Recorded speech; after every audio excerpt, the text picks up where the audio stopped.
میم صاحب تم نے میرا کیا کرنا ہے؟ میں تمہاری تصویر بناؤں گی، اپنے ساتھ ریچھ اور بندر کو لانا نہ بھولنا۔ نہیں جی، ان کو میں کہاں چھوڑ سکتی ہوں بھلا، یہ میرے ساتھ ہوں گے، پر جی آؤں گی کہاں؟ ماڈل ٹاؤن آنا ہوگا۔ تانیہ نے ایک کاغذ پر اسے اپنے گھر کا پتہ لکھ کر تھمایا۔ اس کاغذ پر میرے گھر کا پتہ لکھا ہے، کسی سے پوچھ کر آ جانا، میں صبح 10 بجے تمہارا انتظار کروں گی۔ ٹھیک ہے میم صاحب، میں آ جاؤں گی۔ یہ کہہ کر اس نے وہ کاغذ اور 100 روپے کا نوٹ بہت احتیاط سے اپنی قمیض میں رکھ لیا۔ تانیہ کو بات کرتے دیکھ کر پل سے گزرنے والے لوگ وہاں رکنے لگے تھے۔ تانیہ اس سے بات کر کے جلدی سے گاڑی میں بیٹھی اور گاڑی تیزی سے نکال لی گئی۔ دوسرے دن وہ وقت مقررہ پر ماڈل ٹاؤن تانیہ کی کوٹھی کے گیٹ پر پہنچ گئی۔ رفیق نے دروازہ کھولا اور اپنے سامنے ریچھ والی کو پا کر اسے ڈانٹتے ہوئے بولا، اور چل آگے بڑھ، یہاں کوئی نہیں دیکھ رہا تمہارا تماشا۔ او بیل کے سے منہ والے، اندر جا کر میم صاحب کو بول کہ تماشے والی آئی ہے۔ میم صاحب؟ کون میم صاحب؟ ادھر کوئی میم صاحب نہیں رہتی۔ تانیہ کو اس ریچھ والی کا انتظار تھا۔ وہ بیل کی آواز سن کر رفیق کے ساتھ خود بھی باہر نکل آئی۔ رفیق کو اس نے گیٹ پر کسی سے الجھتے ہوئے دیکھا تو وہ تیزی سے گیٹ کی طرف آ گئی۔ سامنے اسے ریچھ والی نظر آئی۔ ریچھ والی نے بھی اسے آتے ہوئے دیکھ لیا۔ وہ رفیق کو غصے سے دیکھتے ہوئے بولی، جھوٹ بولتا ہے، وہ کیا آ رہی ہے میم صاحب؟ رفیق نے پیچھے پلٹ کر دیکھا۔ تانیہ نے اشارے سے کہا، اسے اندر آنے دو۔ G B be. رفیق کو بڑی حیرت ہوئی، بہرحال اس نے گیٹ کھول دیا۔ وہ اپنے ریچھ اور بندر کے ساتھ اندر آ گئی اور بولی، میم صاحب مجھے دیر تو نہیں ہوئی؟ تم نے کمال کر دیا، بڑے ٹھیک وقت پر آئی ہو، تانیہ نے خوش ہو کر کہا۔ تانیہ نے پہلے اپنے کیمرے سے اس کی مختلف انداز میں تصویریں اتاری، پھر اس نے اسے ایک درخت کے نیچے اسٹول پر بٹھا دیا اور ایزل پر لگے کاغذ پر اس کو اسکیچ کرنے لگی۔ محسن راؤ کا معمول تھا کہ وہ دوپہر کا کھانا گھر پر کھاتا تھا۔ کھانا کھا کر وہ آرام کرتا تھا اور پھر شام کی چائے پی کر ریستوران کا رخ کرتا تھا۔ آج بھی وہ ٹھیک 1 بجے گھر پہنچ گیا۔ گاڑی کا ہارن سن کر رفیق نے کوٹھی کا گیٹ کھولا۔ محسن راؤ گاڑی اندر لے آیا۔ گاڑی کی پچھلی نشست پر اس کا گارڈ بیٹھا تھا، جبکہ دوسرا گارڈ کوٹھی کے اندر الرٹ کھڑا تھا۔ محسن راؤ نے گاڑی سے اتر کر تانیہ کی طرف بڑی دلچسپی سے دیکھا، جو بڑے انہماک سے تصویر بنا رہی تھی۔ ریچھ والی پر ابھی اس کی نظر نہیں پڑی تھی، لیکن ریچھ والی نے اسے گاڑی سے اترتے ہی دیکھ لیا تھا۔ اسے دیکھتے ہی اچانک اس میں بجلی سی دوڑ گئی۔ وہ بڑی برق رفتاری سے اٹھی۔ اس نے پلک جھپکتے اپنی قمیض سے چاقو نکالا اور قریب آتے ہوئے محسن راؤ کا بڑی مہارت سے نشانہ لیا۔ محسن نے اسے اپنی طرف چاقو پھینکتے ہوئے دیکھ لیا تھا۔ وہ فوراً ایک طرف کو ہو گیا۔ اس طرح وہ چاقو جسے دل میں پیوست ہو جانا چاہیے تھا، دل میں پیوست نہ ہو سکا، البتہ اس کے بازو میں ضرور گھس گیا۔ دونوں گارڈز نے فوراً اپنی کلاشنکوف سیدھی کر لی، لیکن محسن راؤ نے زور سے چیخ کر کہا، نہیں۔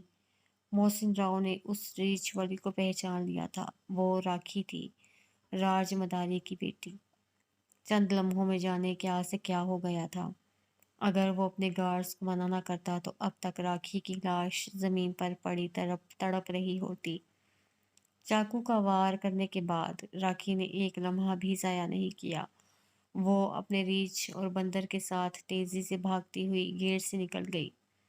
رفیق ابھی گیٹ پر موجود تھا۔ وہ گیٹ بند کر رہا تھا۔ اس نے راکھی کو محسن راؤ پر چاقو پھینکتے ہوئے دیکھ لیا تھا۔ اس نے چاہا کہ گیٹ بند کر کے بھاگتی ہوئی راکھی کو روک دے۔ ادھر سے گارڈ بھی اسے اپنی گرفت میں لینے کے لیے آگے بڑھے۔ تب محسن راؤ نے پھر انہیں تنبیہ کی، اسے جانے دو۔ رفیق اور گارڈ ہاتھ ملتے رہ گئے۔ تانیہ ششدر کھڑی تھی۔ اس کی آنکھوں کے سامنے اندھیرا چھایا ہوا تھا، دل دھاڑ دھاڑ کر رہا تھا اور ٹانگیں لرز رہی تھیں۔ اسے کیا معلوم تھا کہ وہ خود ہی اپنے بھائی کے قتل کا سامان کر رہی ہے، خود ہی قاتل کو گھر بلا رہی ہے۔ کیا عجب تماشا تھا! وہ چاقو اس کی بازو میں پیوست تھا لیکن آر پار نہیں ہوا تھا اور ہڈی بھی مضروب نہیں ہوئی تھی۔ کوٹ پہنے ہوئے تھا اس لیے بچت ہو گئی تھی۔ محسن راؤ نے اس چاقو کو ہتھے سے پکڑ کر کھینچ لیا اور خون آلود چاقو رفیع کی طرف بڑھا کر بولا، اسے دھو کر اپنے پاس رکھو۔ پھر اس نے گارڈ کی مدد سے کوٹ اتارا، زخم پر رومال باندھا اور گاڑی کی طرف بڑھتا ہوا بولا، چلو اسپتال چلو۔ تانیہ پچھلی سیٹ پر فوراً اس کے برابر بیٹھ گئی۔ وہ پھٹی پھٹی آنکھوں سے اپنے بھائی کو دیکھے جا رہی تھی۔ تانیہ، مجھے کچھ نہیں ہوا، معمولی زخم ہے، ٹھیک ہو جائے گا، تم بالکل فکر مت کرو، اس نے حوصلہ دیا۔ تانیہ نے کچھ کہے بغیر اس کے کندھے پر سر رکھ دیا۔ اس کی آنکھوں سے ٹپ ٹپ آنسو گرنے لگے۔ اسپتال میں ضابطے کی کارروائی کے بعد فوری طور پر طبی امداد فراہم کی گئی۔ زخم گہرا تھا لیکن مہلک نہیں تھا۔ اوپر والے نے اسے بچا دیا تھا۔ راکھی نے اسے مارنے میں کوئی کسر نہیں چھوڑی تھی۔ اس نے براہ راست دل پر وار کیا تھا۔ اگر یہ وار کارگر ہو جاتا تو محسن راؤ کی موت یقینی تھی۔ جس چاقو سے اس پر وار کیا گیا تھا اس چاقو کو محسن راؤ اچھی طرح پہچانتا تھا۔ وہ راج مداری کا چاقو تھا۔ یہ چاقو ہمیشہ اس کے پاس رہتا تھا۔ راج مداری دھوکے میں مارا گیا تھا۔ وہ محسن راؤ پر پکا جادو کر کے اسے ہمیشہ کے لیے اپنی قید میں لے لینا چاہتا تھا اور اسے اپنے مقصد میں خاصی کامیابی حاصل کر لی تھی۔ لیکن وہ اماوس کی رات، سیاہ تاریک شب، خود اس کی زندگی کو موت کی آغوش میں قید کر آئی تھی۔ جوگی رام پال نے راج مداری پر ایسا مہلک وار کیا تھا کہ اس سے بچنے کا کوئی راستہ نہ رہا۔ راج مداری خود کو بڑا زبردست جادوگر سمجھتا تھا اور یہ زوم ہی اسے لے ڈوبا تھا۔ وہ محسن راؤ کو قید کرتے ہوئے خود موت کی گرفت میں آ گیا تھا۔ اگرچہ آخری لمحوں میں اس پر سارے راز فاش ہو گئے تھے، وہ جان گیا تھا کہ کس نے کیا کیا ہے، لیکن اس وقت کچھ نہیں ہو سکتا تھا۔ وہ تڑپ تڑپ کر مر گیا تھا۔ دوسرے دن جب جنگل سے اس کا باپ گھر نہ پہنچا تو راکھی فکر مند ہو گئی۔ ایک دن اس نے اس کے آنے کا اور انتظار کیا۔ جب وہ تیسرے دن بھی گھر نہ آیا تو وہ اپنے ریچھ اور بندر کو لے کر جنگل کی طرف گئی۔ بالآخر اس نے اپنے باپ کی لاش تلاش کر لی۔ اس کے باپ کی لاش اگرچہ ناقابل شناخت تھی لیکن وہاں موجود دوسری چیزوں سے اس نے اندازہ کر لیا کہ یہ راج مداری کی لاش ہے۔ وہاں محسن راؤ بھی موجود نہ تھا۔ اس نے ریچھ کی کھال میں گڑا ہوا چاقو کھینچ لیا اور اسی لمحے اپنے باپ کی قسم کھائی کہ وہ محسن راؤ سے اس قتل کا انتقام لے کر رہے گی۔ وہ جب بھی جہاں بھی اسے نظر آ گیا اسے مار دے گی۔ وہ اگر اس کا نہیں ہوا تو وہ پھر کسی کا بھی نہیں ہو سکے گا۔ کچھ دن کے بعد اس نے لاہور کا رخ کیا۔ چاقو پھینک کر مارنے کا فن اس کے باپ نے اسے سکھا رکھا تھا۔ اس نے اپنے باپ کے اس چاقو سے مزید مشق کی یہاں تک کہ وہ چاقو پھینک کر وار کرنے کے فن میں طاق ہو گئی۔ قبیلے کے کئی نوجوان اس پر فریفتہ تھے اور اس سے شادی کرنے کے خواہاں تھے، لیکن اس نے اپنے قبیلے والوں سے صاف صاف کہہ دیا تھا کہ جب تک وہ اپنے دشمن سے انتقام نہیں لے لے گی کبھی کسی خوشی کا منہ نہیں دیکھے گی، چاہے اپنے دشمن کو تلاش کرنے میں عمر ہی کیوں نہ بیت جائے۔ عمر رائے گاں کا سفر جاری تھا۔ اس کی زندگی ایک تماشا بنی ہوئی تھی۔ وہ یہاں وہاں بھٹک رہی تھی کہ اچانک ہی اس کی منزل اس کے سامنے آ گئی۔ محسن راؤ کو اچانک اپنے سامنے پا کر اس کے جسم میں بجلی سی بھر گئی۔ اس نے آنن فانن وہ کر دیا جس کی اس نے اپنے باپ کی لاش پر قسم کھائی تھی۔ وار کر کے وہ ایک لمحہ بھی وہاں نہیں رکی تھی۔ اس نے یہ بھی نہیں دیکھا تھا کہ اس کا وار کارگر ہوا ہے یا نہیں، وہ زندہ ہے یا مر گیا۔ اسے اپنے وار پر یقین تھا۔ وہ جانتی تھی کہ اس کے ہاتھ سے نکلا ہوا چاقو کبھی بے نشانہ نہیں ہوا، پر اس کا کیا کیجیے کہ مارنے والے سے بچانے والا بڑا ہے۔ نادرہ کو جب علم ہوا کہ اس پر قاتلانہ حملہ ہوا ہے تو وہ بھاگ کر ہسپتال پہنچی۔ یہ اتفاق تھا کہ وہ اس وقت لاہور میں تھی۔ جب وہ اسپتال کے کمرے میں پہنچی تو وہاں ایک میلہ لگا ہوا تھا۔ نادرہ کے چہرے پر ہوائیاں اڑی ہوئی تھیں۔ تانیہ نے نادرہ کو اسپتال ہی سے فون کیا تھا۔